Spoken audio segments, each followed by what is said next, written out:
Jihad, jihad, what does it mean? Is it dropping off the kids at school? No, it's blowing you to smithereens. If you think otherwise, you're a fool. Ladies and gentlemen, welcome back to the smash hit series This Week in Jihad, and we have none other than the great David Wood with us tonight. David, how are you? David, are you still with us? Sorry, I was trying to share. I was trying to share that we're live while listening to your increasingly sophisticated meter schemes. Just call me Chaucer, man. and line 17 has to rhyme with line 2, and That's right. Yes. I've been conferring with Ezra Pound all week. Anyway, let's go to jihad. There's a lot of jihad. We have not been here for 2 weeks, but I'm only going to deal with the 1 week because there's so much jihad in it. And I think, David, let's start with the nomenclature. With stupid infidels and their stupid nomenclature. This is an ongoing war. And some interesting things. 3 interesting nomenclature stories. This might even be the nomenclature edition, but we'll see how that shakes out. In the first, make sure you put that in the title. This Week in Jihad Nomenclature Edition, because that's like you're going to get millions of clicks for that. People will love that. That's what people think about all the time is nomenclature, but it's important. I know I do. It is, because David, you'll see. Okay, mock if you will, but you will see momentarily how important this is. Now, I'm not going to call it the nomenclature edition. I'm going to call it something else. Something else will come through in the next 58 minutes. But nonetheless, this is a very important aspect of the entire jihad. In the UK, David, in insane Britannia, a Muslim police group has said that it wants the term Islamist to be dropped from counter-terror policing because of nomenclature. It's Islamophobic. Now, I thought that's bitterly ironic because the term Islamist was invented in order to distance jihad from Islam. Yeah. And that's just amazing. So did everyone catch that?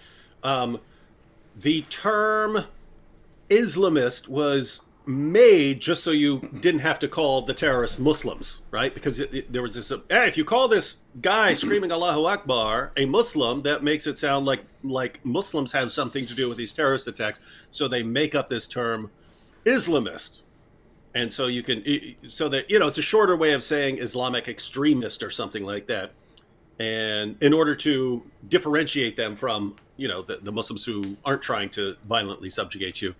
And so, Robert, you're saying now they're saying you can't say it. You can't have that word because it's got Islam in it, right? Yeah, exactly. That's what they said. It's got Islam in it. It's going to make people think about Islam in connection with terrorism, and we can't have that. Of course, that means we can't even pay attention to what the terrorists say because that's all full of Islam. But I think this is so ironic because for years, people have been going all self-righteous on me and saying, and you and everybody else saying, I speak about Islamism. I don't speak about Islam. The problem is not Islam. The problem is Islamism.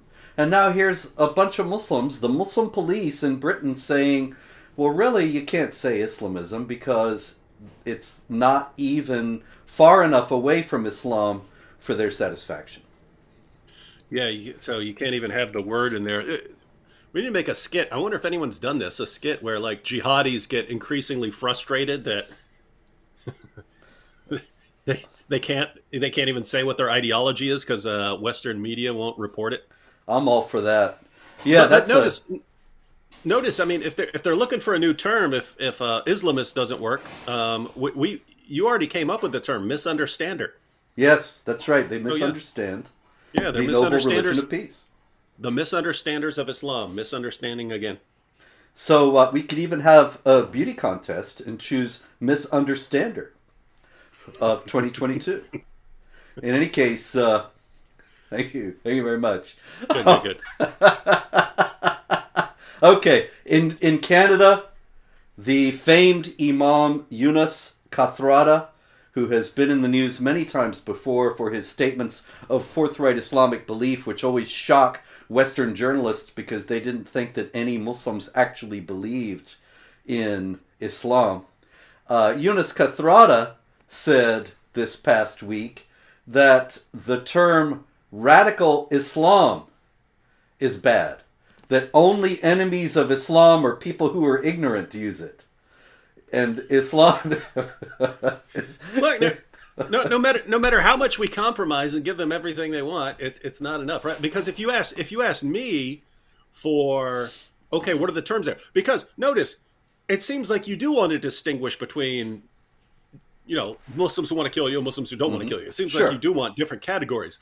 But since the ones who want to violently subjugate you are actually following exactly what Islam teaches, it seems like you would call them, that regular Islam, and then what the genuinely peaceful ones are doing, call that something else, like Islam light or the Walt Disney version of Islam or watered down, whitewashed Islam or something like that, right? Call that something different, Islam light or something like that. But no, they want to make the people who don't follow Islam the true Muslims, and the ones who actually follow Islam and its commands to violently subjugate the world, those aren't the real Muslims. And so they come up with these additional terms, but then they have to take all reference to the ideology that motivates them out of the description. It's just it's wild stuff. And notice that Yunus Kathrada is coming at it from the opposite point of view as that of the Muslim police in the UK. Yunus Kathrada says, and I'll quote him here exactly, let me say from the outset, we hear this terminology a great deal. Islamic extremism, radical Islam, and moderate Islam, as opposed to radical Islam. We hear these terminologies very often and we read about them, but I want to tell you from the beginning that the only ones who use these terminologies are either enemies and opponents of Islam, or those who are ignorant and have no understanding whatsoever of what Islam is, who are out to distort the image of Islam.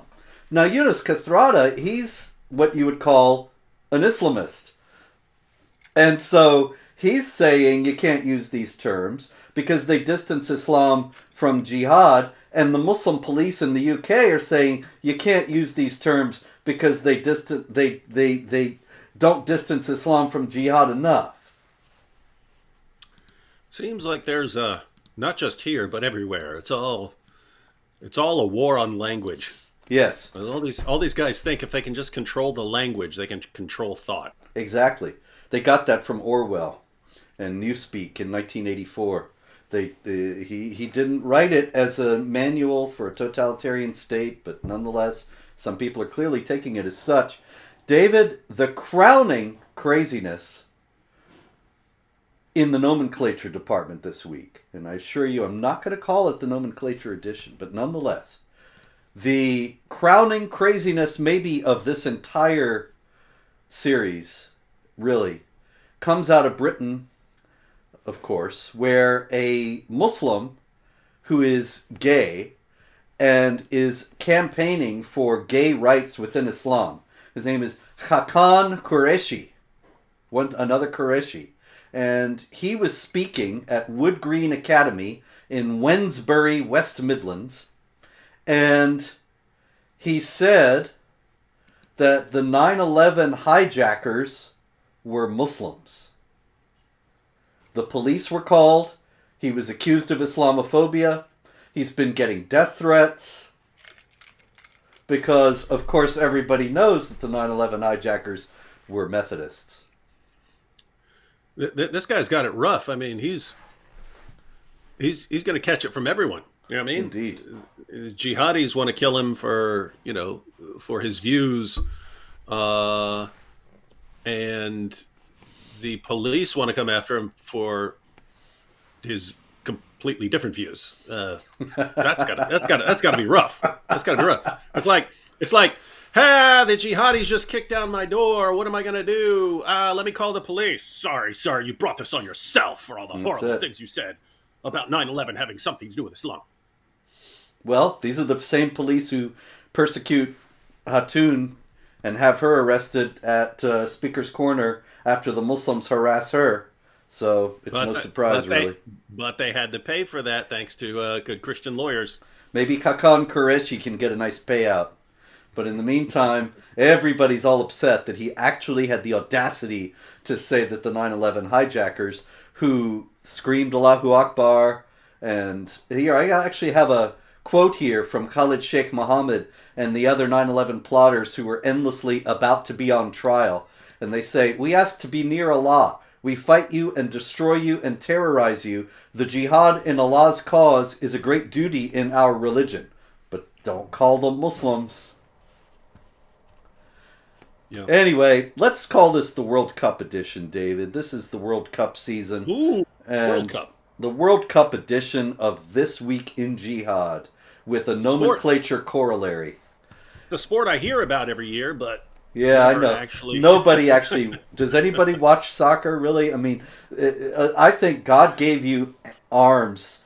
If you can't use them, then it's worthless. You know, it's funny for people who are watching in other parts of the world, like who are all offended now.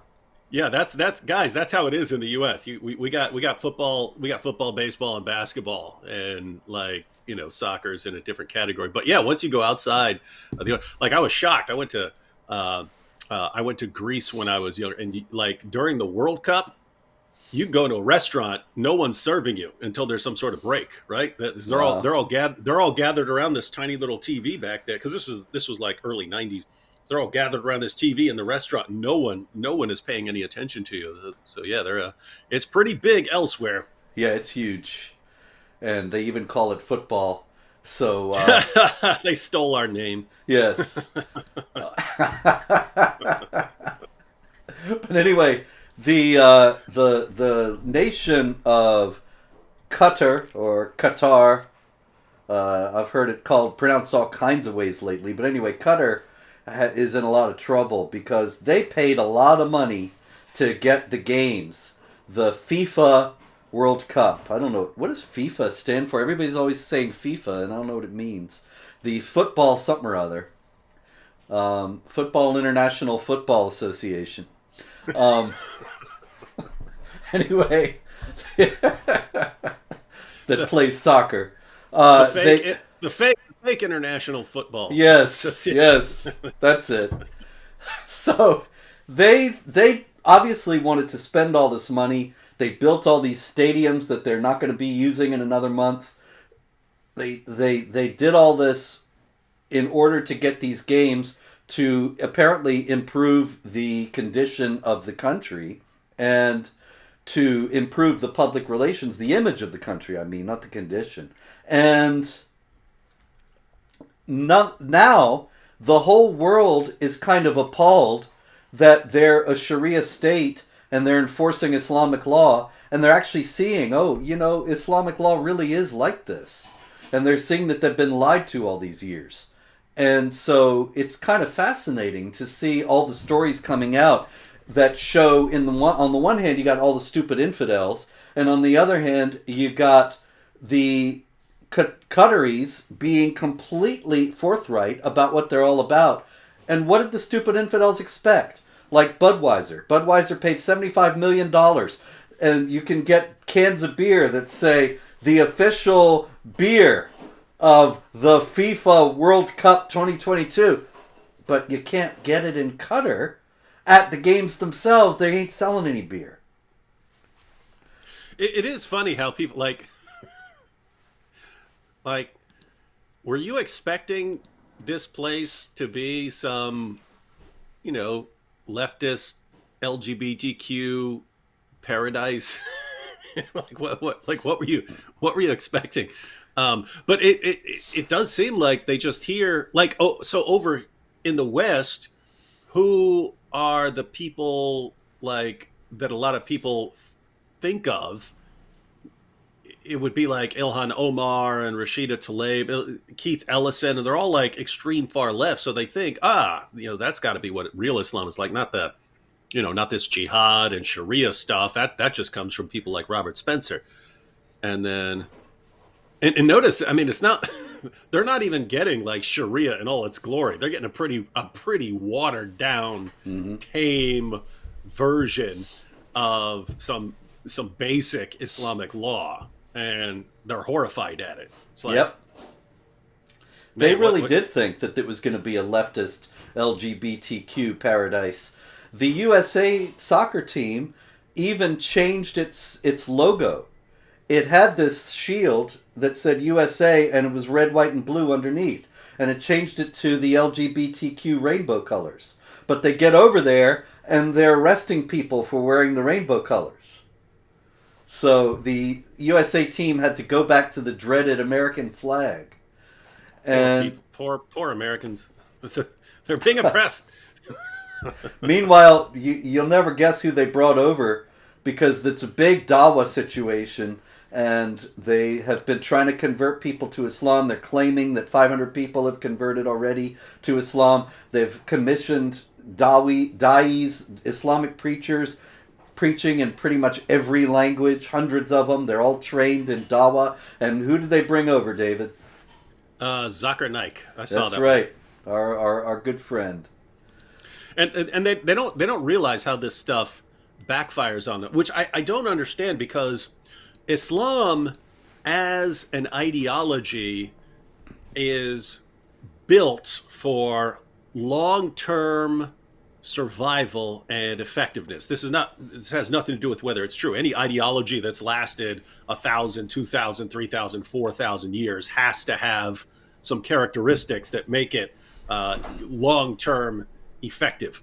And so, you look at Islam and this methodology that's built into it. When, hey, you're a minority, call for peace and tolerance. You get stronger, then you start waging defensive jihad, so everyone knows not to mess with you. And then once you form the most powerful section of a society, then you violently subjugate and enforce Islamic law and don't allow any criticism.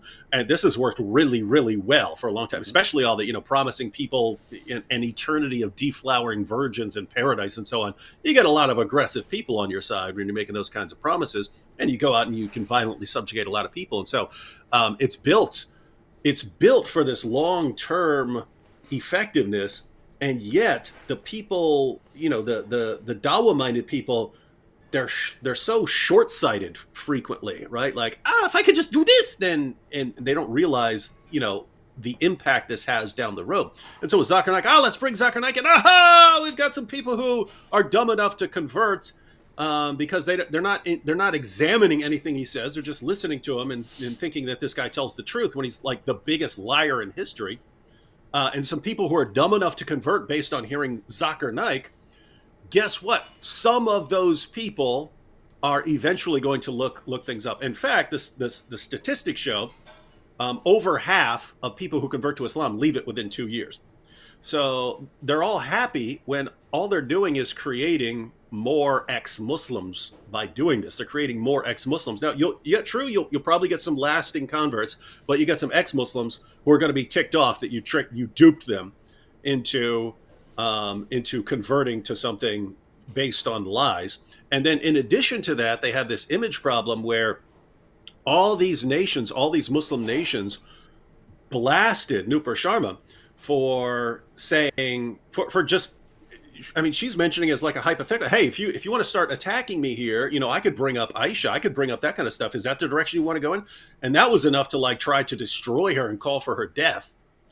And yet they're bringing in, how many times has Zakir Naik been in trouble with the law for all the things he's done over the years? And then plenty. That's who you get. That's who you get, Muslim countries, like a big slap in the face to India when you're saying India should be walking on eggshells around you, tiptoeing around you, not to say anything that could possibly offend you.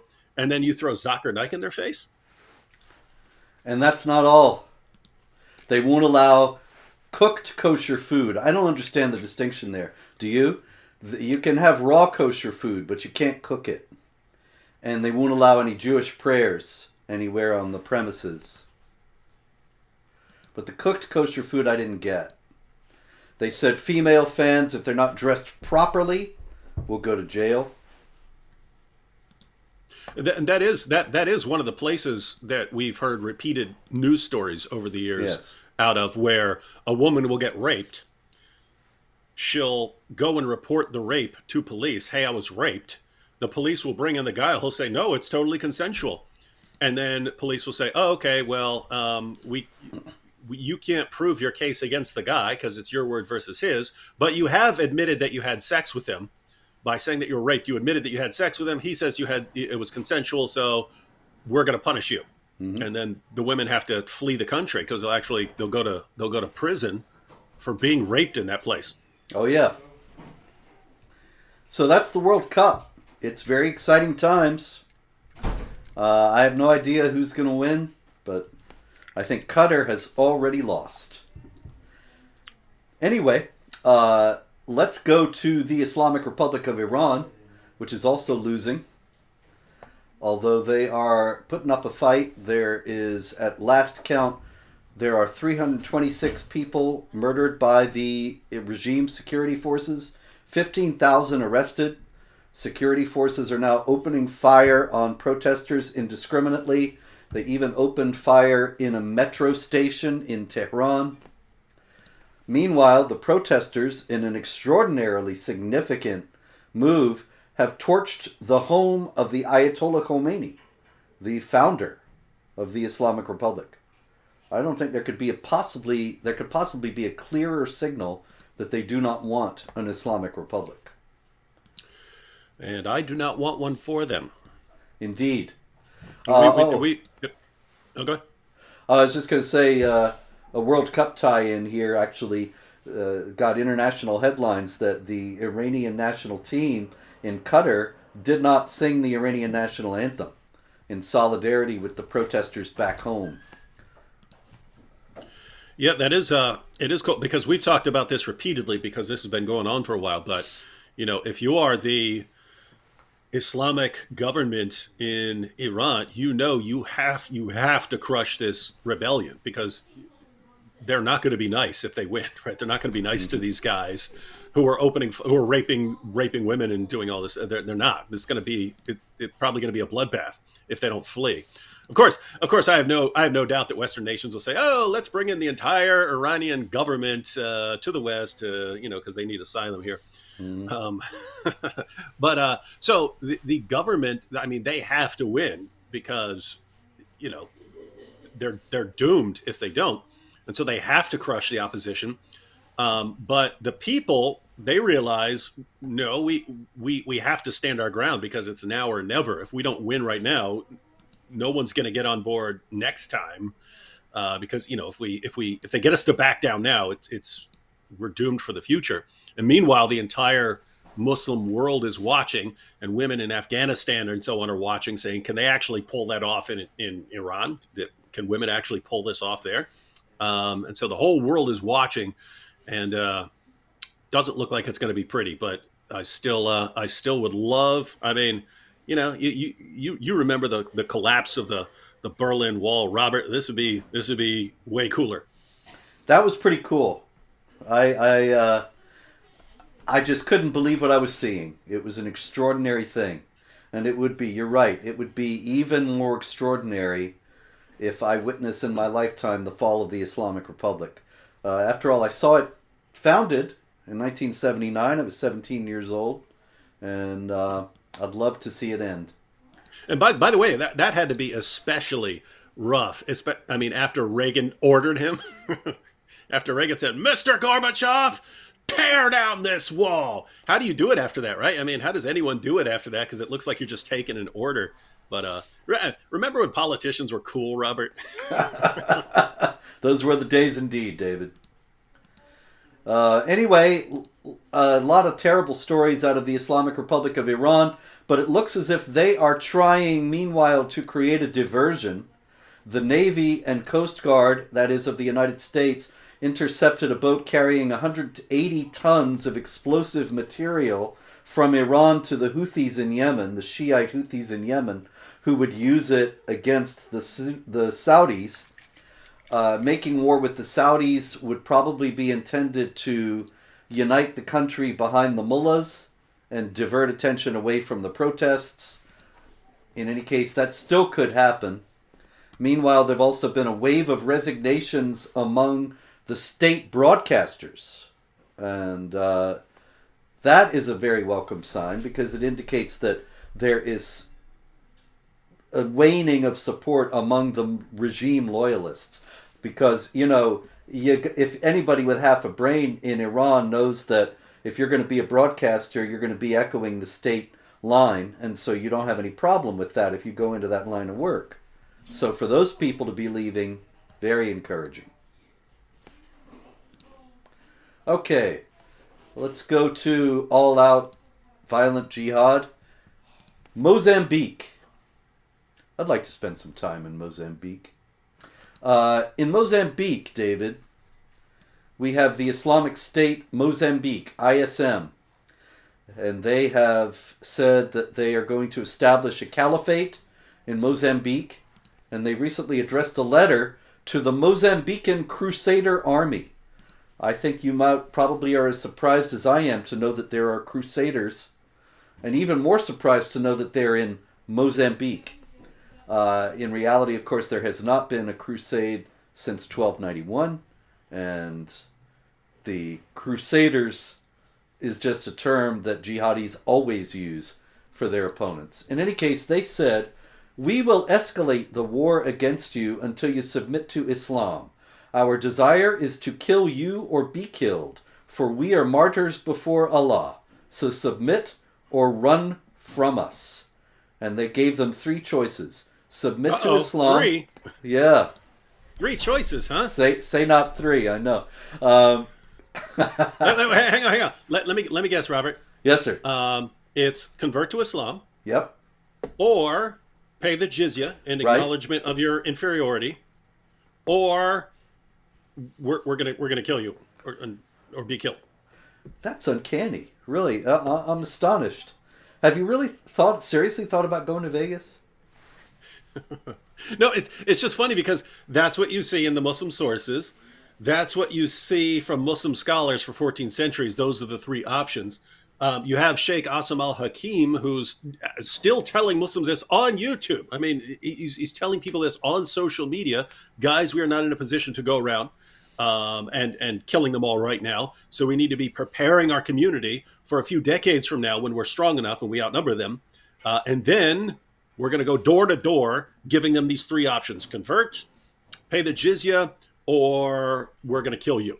Mm-hmm. And it's just amazing because that's in the Muslim sources. That's what Muslim scholars have been saying for 14 centuries. You've got very popular Muslims saying it today. But as soon as we say it, we're evil. Right? Yep. We're evil. Like, as soon as we say, guys, these are the actual options according to Islam, once they're in a position to implement and to offer us these 3 options, this is what Islam teaches. And we're evil for pointing it out. Yeah, David, those are just the Islamists. That's just radical Islam. darn Islamist Muhammad. Yep. and Allah and rightly guided caliphs and his Islamist Quran. He doesn't have the benign Quran that they have in the mosques in the United States. Anyway, that's Mozambique. In Bahrain, excavations underneath a mosque discovered a church and all kinds of Christian artifacts. Now, I thought that was kind of an interesting thing because why on earth, what do you think happened to the Christians who were in Bahrain back in the 6th century, which is what when this church dates to? I would guess they all peacefully converted to Islam when they realized that Muhammad's a true prophet because they found him in the Bible. Yeah, that must be that must be it. Right there, Song of Solomon 5:16, ladies and gentlemen. They Christians see it and they go, I have to convert. In reality, of course, Muhammad in a 9th century tradition is depicted as saying that he will expel all the Jews and Christians from the Arabian Peninsula. The Christians in Arabia, the Jews we know were massacred and exiled. The Christians were subjected to dimitude, forced to convert, etc. And Christianity and Judaism were indeed wiped out in Arabia. So we only have these archaeological discoveries, and nobody ever seems to say, well, what exactly ever happened to these folks? Why are they gone? Anyway, in Belgium, David, I got a question. This is a story about a gentleman named Hamza, and he had a knife. He went into a hospital emergency room, and he said he was going to kill everyone in it. And he also said something else. For $100, can you guess?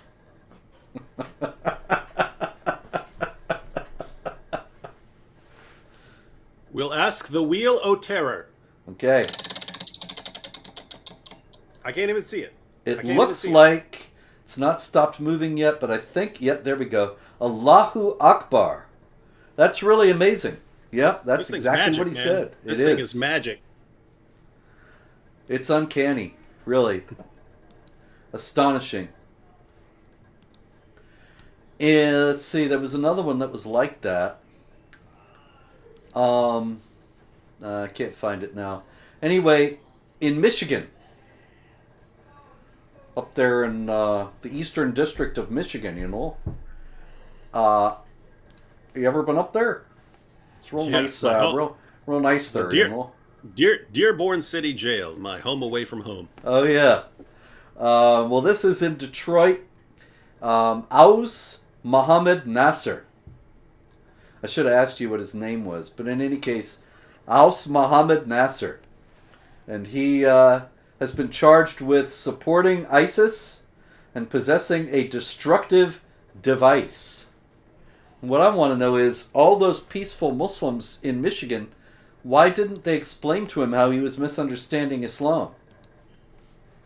Yeah, unfortunately, they were too busy telling us that we're misunderstanding Islam. They never take the time to tell the jihadis that they're misunderstanding Islam. Isn't that weird? It is weird. I mean, if I saw a Christian group calling for the violent subjugation of the world, we're going to go around killing and slaughtering, and there were like lots of them all of a sudden, then my inclination would not be to run around telling everyone else to look the other way, right? Mm-hmm. My inclination would be, no, we got to do something about these guys. These are the guys that need to be refuted and exposed. In Islam, nope, it's nothing we can do about the jihadis slaughtering people in the name of Allah. All we can do is stop the rest of you from talking about it. That's it. And so it's likely you have not heard of Mustafa Musab al-Uwaimer in Pittsburgh. And in Pittsburgh, he is a refugee from Syria, but he showed his gratitude to the country that let him in and gave him refuge by plotting to bomb a church right there in Pittsburgh. Mustafa Musab al-Uwaimer. And what I don't know is, why didn't his mosque take him aside, the people in his mosque, and tell him, look, those ISIS guys, they're misunderstanding Islam. They are misusing the peaceful religion that Muhammad gave us. I just don't get it, David. It is one of those great mysteries, like so many people from around the world, from countries around the world, misunderstand Islam in exactly the same way. It's right? So strange. Now, notice you have weird Christian groups occasionally spring up. You know, like let's say Westboro Baptist Church and so on, who think that it's their mission to go around protesting military funerals and so on. You don't see the rest of the world somehow interpreting it in the same way, right? You don't find Christians in Poland coming to the exact same conclusion, and Christians in Korea coming to the same conclusion. It looks like you had a weird guy with some weird views, and you can tell because no one else ever interpreted it that way. With Islam, we're told, this guy's just misunderstanding Islam. That guy's just misunderstanding Islam. And yet, people for 14 centuries have misunderstood Islam in the exact same way. Muhammad and his companions misunderstood it in exactly the same way. And you've got people around the world misunderstanding it in exactly the same way. And interestingly, when we read their sources, we come to the exact same conclusion. So we're misunderstanding it in exactly the same way. And the only people who aren't misunderstanding it always happen to be the people who never bother to read the sources. They're the ones who know true Islam. It's the only ideology in the world where the less you know about it, somehow the more of an expert you are. Yeah, Pope Frank a few years ago said, authentic Islam and the proper reading of the Quran reject every form of violence. And I thought, well, now Pope Frank has made it very clear to me that he's never actually opened the Quran and doesn't have the slightest idea what's in it. Oh, we're world-renowned Quran scholar, yeah. Pope Francis. Yes, the grand sheikh of the Vatican. Vatican. Anyway, let's see. We have jihad in Israel. That was just, let's see, last night or this morning. Yeah, this morning. One person killed, 19 injured, series of coordinated bombings in Jerusalem. In Germany, a Muslim migrant from Afghanistan walked into a bar. And instead of just ordering a drink and going about his business, he pulled out a knife and warned the people that he had killed many people already in Afghanistan. Which made me wonder, well, then why did the Germans let him in? But of course they know it's a religion of peace and everything's going to be okay. You can make a joke out of that. Yes. And say, a jihadi walks into a bar. Bartender says, "What are you doing? We serve alcohol here. You're not supposed to be here." And the jihadi says, "Oh, I'm sorry. I thought this was a different place I was about to blow up." And that's it. That's all I could come up with on short notice. Okay. Maybe someone else could come up with a better joke out of jihadi walks into a bar. A jihadi walks into a bar, ladies and gentlemen. That's this week's contest. Prize to be determined. Anyway, the consequences could be explosive. Let's see. There was one I had queued up here. Now, I'm sorry. I'm reverting to my old scatterbrained... Oh, here it is. Burkina Faso, David. Burkina Faso. There has been ongoing jihad activity for quite some time, and there have been many refugees as a result. And so the city of Djibo was, it had a population, rather, of 100,000 people, and with the refugees from jihad, it swelled to 300,000. And so what do you think the jihadis did then? I would guess they get a bit more aggressive. Yes, they raided Djibo.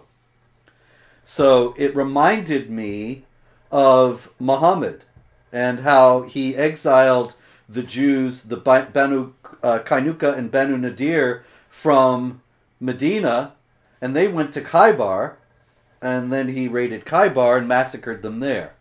Mm-hmm. And so, imitating Muhammad, we have the jihadis in Burkina Faso force all these people to flee from their homes, 200,000 people. They go to Djibo, and then they go to Djibo, the jihadis that is, and dynamite bridges, attack supply convoys, and now people are starving in the city and they are surrounded. They can't get out and go somewhere else. Nigeria, we have witchcraft in Nigeria, and 15 women were put to death for practicing witchcraft under Sharia. I don't really know what to say about that either. It's just there. No, it's a rough one because it's another situation in Islam where you could accuse anyone of that, right? Mm-hmm. I mean, it's like when they say in Pakistan, you get into an argument with someone. This guy made fun of Muhammad, and the mob forms and kills them. That you could she's a witch. She turned me into a newt. I got better. Monty Python, ladies and gentlemen. All right, in the island paradise of the Maldives. The Maldives really is an island paradise, and it is a place that used to have quite a lot of tourism because of its, quote, pristine beaches and expensive island resorts, according to the Associated Press. But it's also a jihadi hotbed. Did you know, David, that the Maldives leads the world in people who went to fight for ISIS? 500,000 people went from the Maldives to go join ISIS. No, I'm sorry. The nation of 500,000 people had the highest number of jihadis. Sorry, not 500,000 people. And it still keeps going on. 14 people have just been arrested this week for jihad plotting in Maldives. You'd think they could just relax in their pristine island paradise, but nope. Well, nothing destroys a island paradise like Islam. Indeed. So let's see what else we got here. Oh, we have the women's section. Most of the stories out of the women's section come from the Indian subcontinent this week. Not all, but most. In one of them, a 50-year-old Muslim man faked an identity as a Hindu on Facebook and introduced himself as a Hindu man half his age, and made the acquaintance of a young Hindu girl whom he met with and molested. Where might he have gotten the idea that molesting a very young girl would be something that would be desirable for him to do? Stuff like that's kind of all over the place in the Muslim sources about, capturing non-Muslim women and girls, and then of course you don't have any age requirements because your prophet thought of a 9-year-old as perfect target. So yeah, it's all over the place. Indeed. I also thought about Maslama, the soldier of Muhammad who kills Ka'b ibn al-Ashraf, and he asks if he can lie to him, and Muhammad says okay, and so he goes and pretends to be his friend and gets close to him and then kills him. That's the very short version of the story, but in any case, the precedent is thereby set that deception in order to lure someone so that they can be harmed, that's something that is actually sanctified by the example of Muhammad's permission to Maslama. It's interesting how you've got all these ideas in the Muslim sources, and they all kind of tie together into some horrifying things, right? So you have like Muhammad saying that it's okay to lie to your enemies in order to get an advantage over them and so on. And then you've got it saying that, you can take women and girls as your captives, you can rape your female captives and so on. You get the ideas that, you don't need to be talking about grown women here. It could be girls and so on. And then you see you see how all these things come together and actually the fruit that they bear in the world. And it's like the rape gangs and it's like, my goodness, it's like, guys, ideas have consequences. And the people who actually want to deal with these ideas and refute these ideas are treated as the most evil people in the world. Mm-hmm. And all the people who won't allow us to criticize these ideas, who are thus defending them from criticism and thus ensuring that the problems continue, they're the ones patting themselves on the back as the heroes of humanity. Indeed. All right, so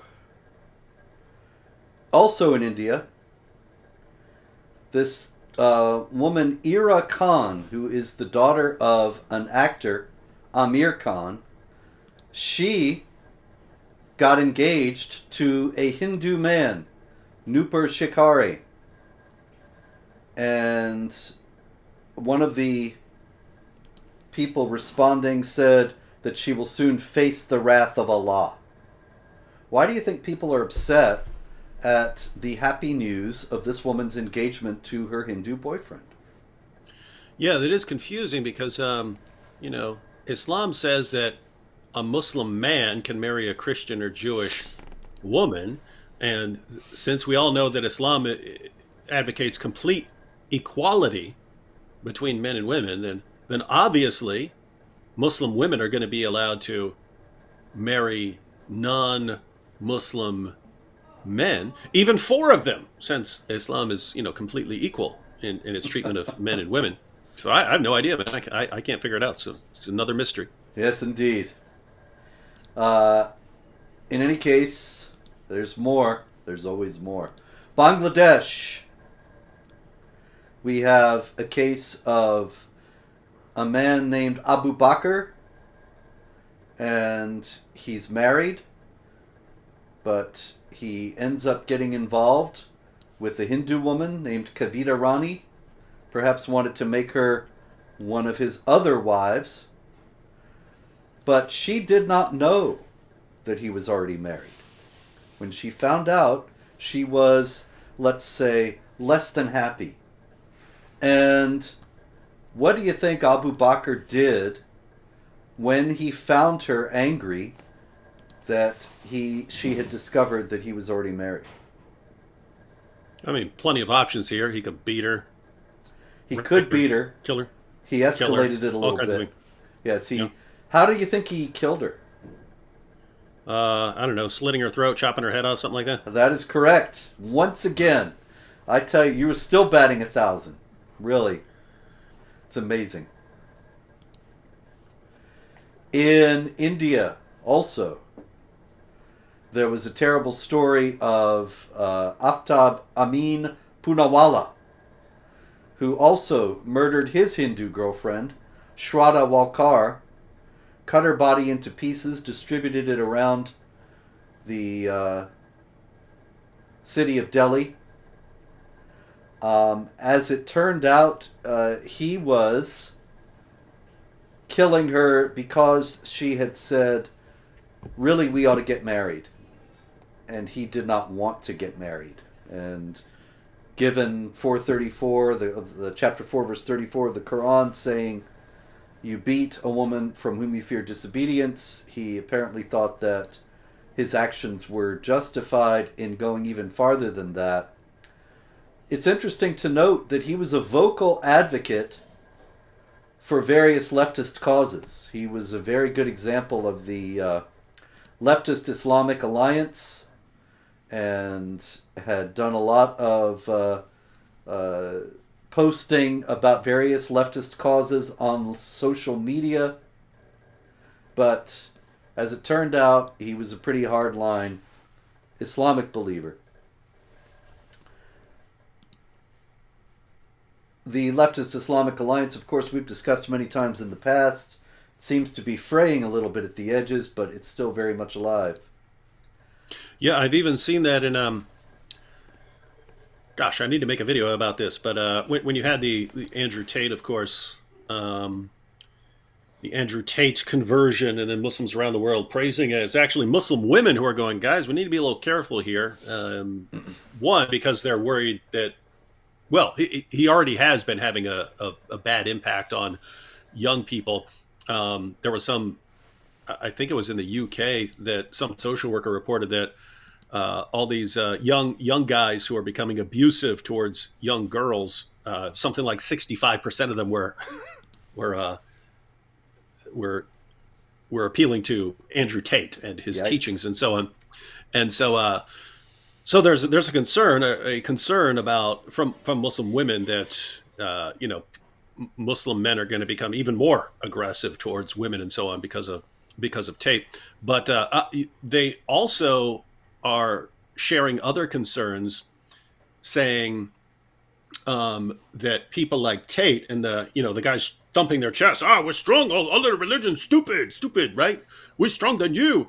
They're saying those guys are going to hurt their ability to form alliances. So they're actually Muslim women saying, hey, in order to to deal with the things in schools with LGBTQ issues, talking to kids and so on. It's like, hey, Muslims make up like 1% of the population in the U.S. It's saying we need to form alliances here.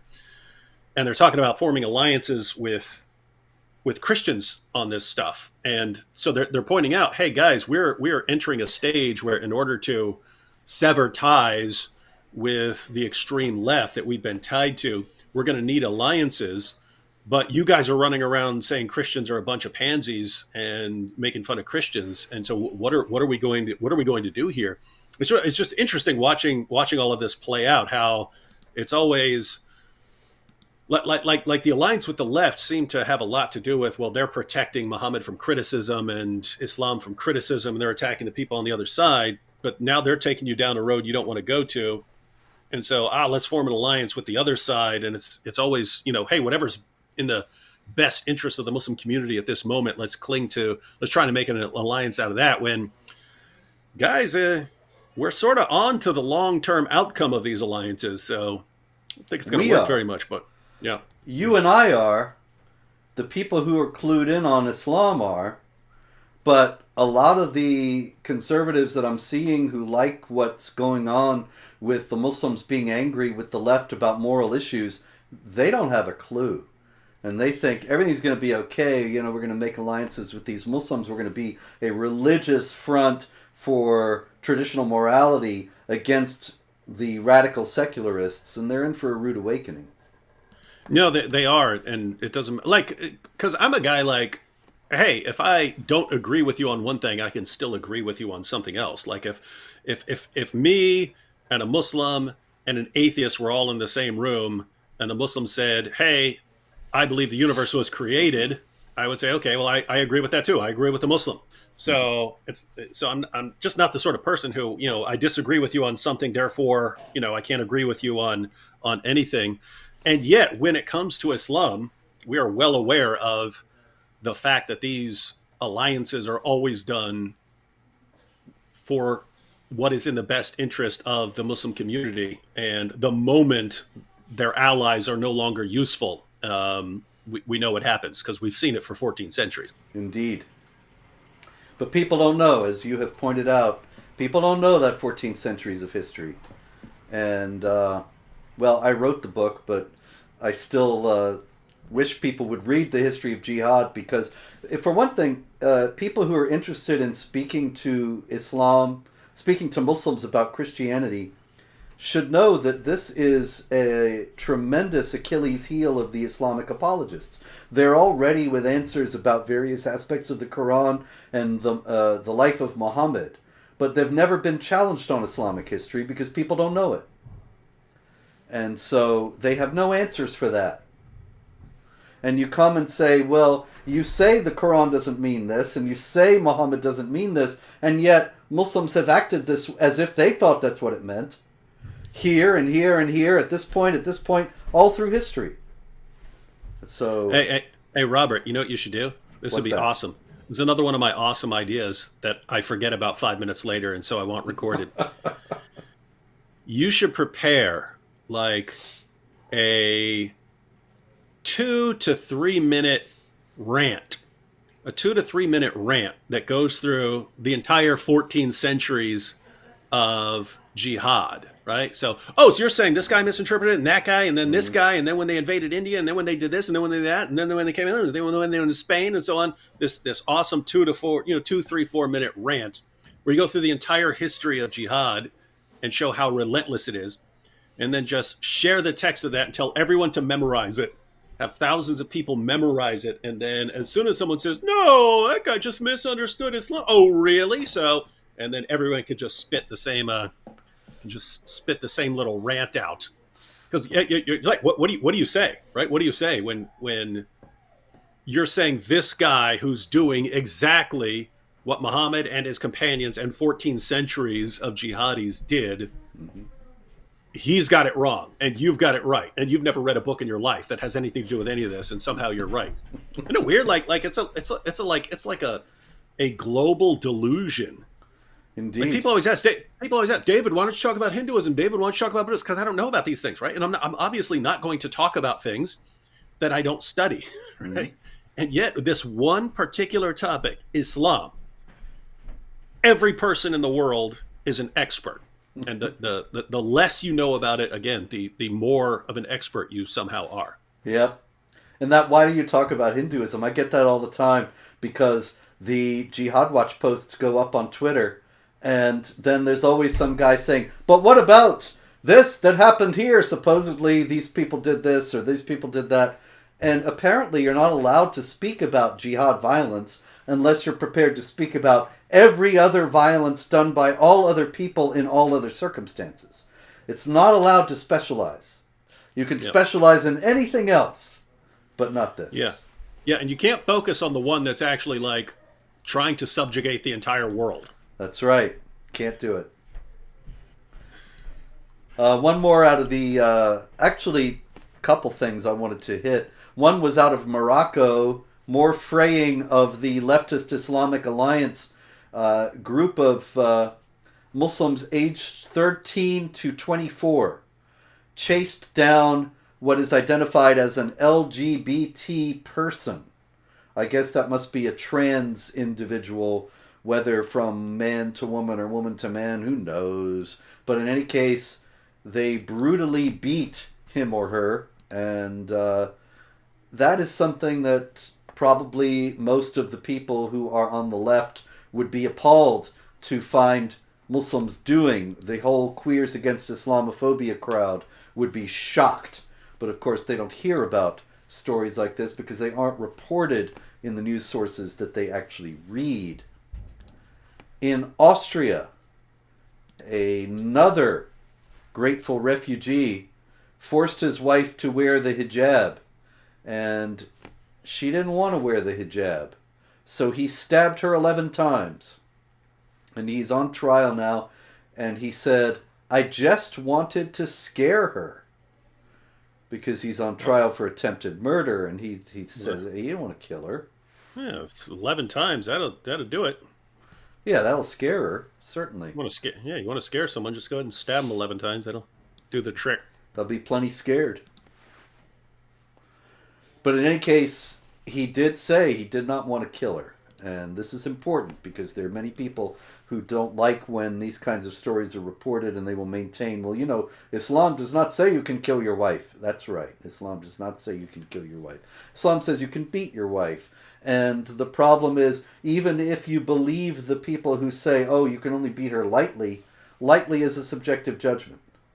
And so you end up with people understanding it in ways that end up treating the woman not all that lightly after all.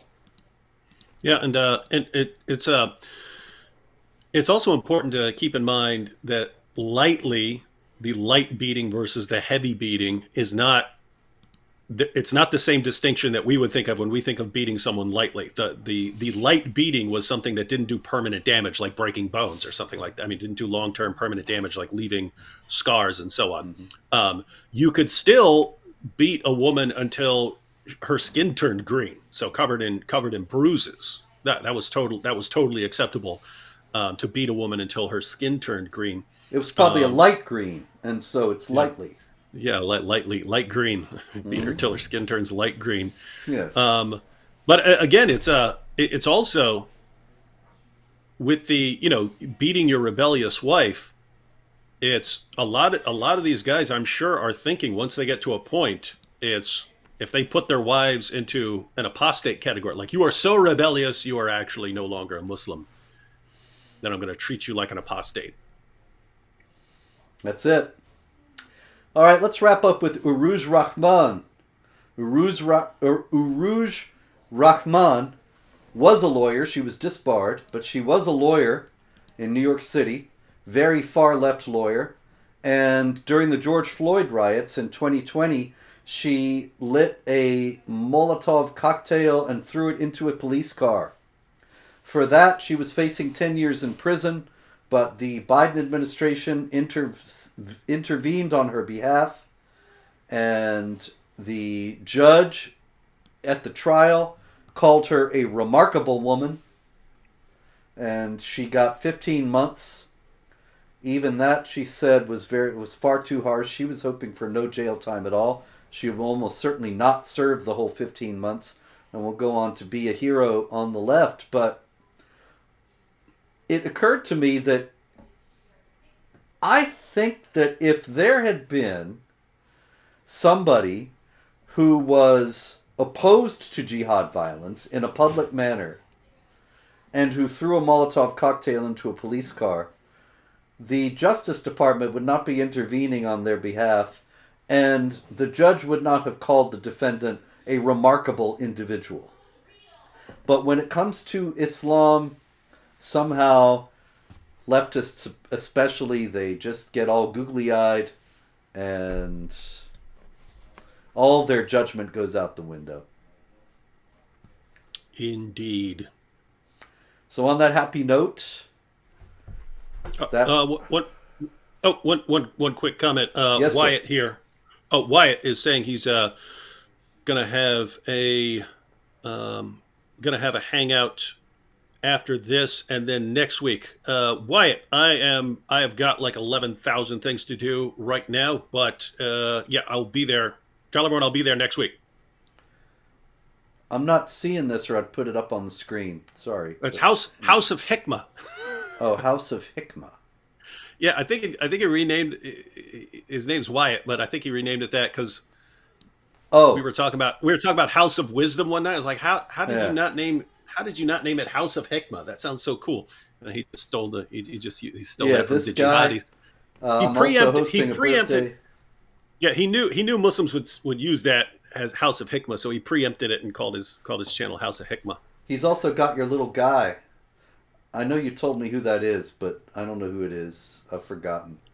The little guy, the bald-headed guy with the glasses. Oh, that's Saitama. Where you been, Robert?